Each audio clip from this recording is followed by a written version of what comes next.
Hello guys and welcome to another PowerPoint tutorial. In this video, I'll show you how to create this 3D model cursor tracking animation in PowerPoint.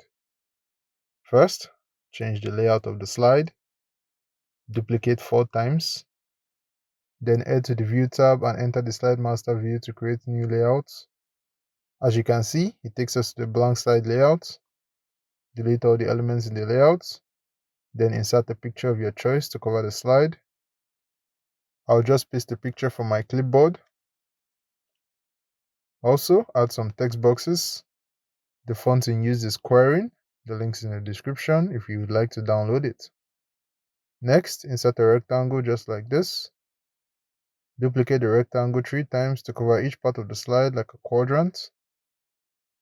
Select the first rectangle and link the shape to the slide with a mouse over. Linking with mouse overs will create the illusion of the mouse tracking animation as seen at the start of the video. Repeat the steps for the other rectangles by inserting hyperlinks with mouse overs and linking them to subsequent slides in the normal view.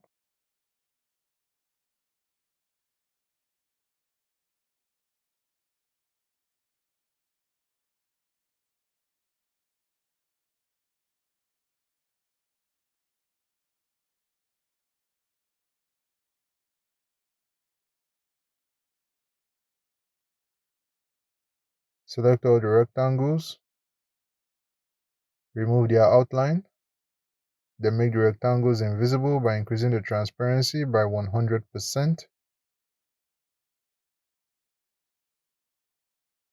Duplicate the layout 4 times.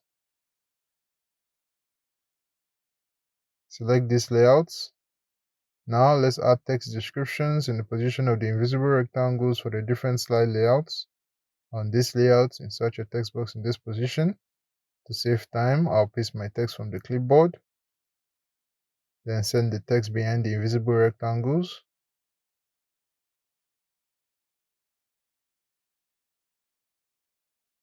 On this layout, insert your text in this position. I'll paste my text from the clipboard again.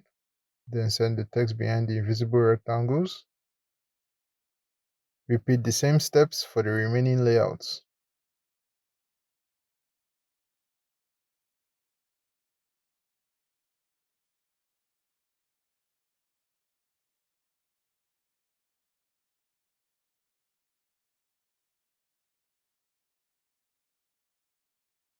Alright, we've created all the layouts needed for the cursor tracking animation.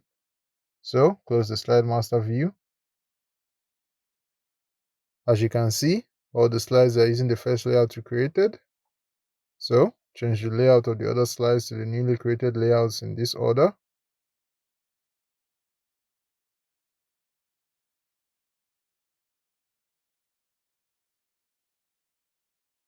Head to the first slide, then insert a skull 3D model from PowerPoint's 3D library.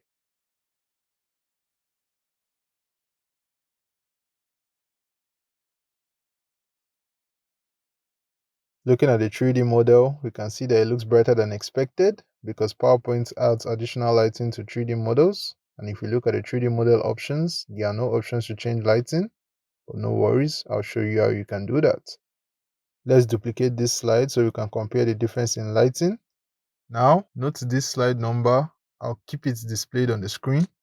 Now, save the presentation, then close PowerPoint. Head over to 7zip.org and download this software in order to access slide archives and then change lighting on our 3D models. After installation, locate your presentation, right-click, hover over the 7zip option, then click on Open Archive. Open the PPT folder, then open the Slides folder. Locate the slide number, in my case slide 2. Right-click, click on Edit. Okay. Now to change the lighting, search for lights.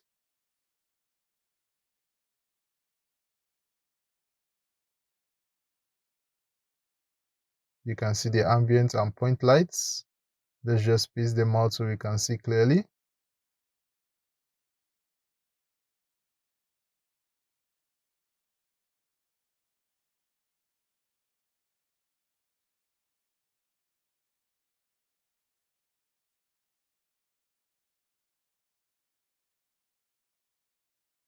there should be 4 lights, 1 ambient and 3 point lights. Now, one of the ways to reduce the brightness is by deleting the 3 point lights. The next option is to adjust these RGB values for each of the lights. To save time with that, I have found these lighting settings you can use to reduce brightness on 3D models. So I'll copy this, highlight all the lights, then paste. Now we can save the document. You'll get this prompt to update the archive. Click OK. Just like that, we've changed the lighting of the 3D model in slide 2. Reopen the presentation. Let's compare the lighting of the skull 3D model on both slides on full screen. As you can see, the lighting on the second slide is a lot better than the first slide. Obviously, this is just my preference. You can customize the lighting however you like. Let's delete this slide as it's no longer needed. Align the 3D model properly. Then link the skull 3D model to the first slide with a mouse over. So when you hover the cursor over the skull, it takes you to the first slide.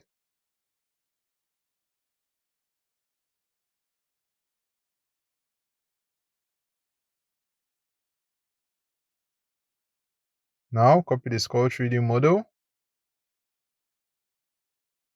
Paste and rotate in the direction of the text on the other slides.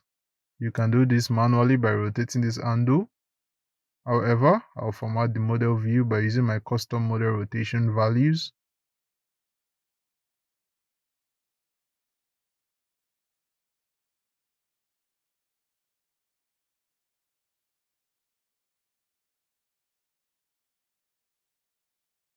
Repeat the process until you have the 3D model on all slides.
When you're done, select all the slides, apply the morph transition, then reduce the duration.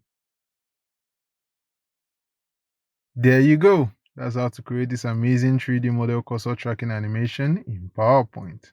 If you like the tutorial, please support the channel by liking this video, leaving a comment, and subscribing for more PowerPoint awesomeness. Thank you guys for watching, and I'll catch you guys on the next one.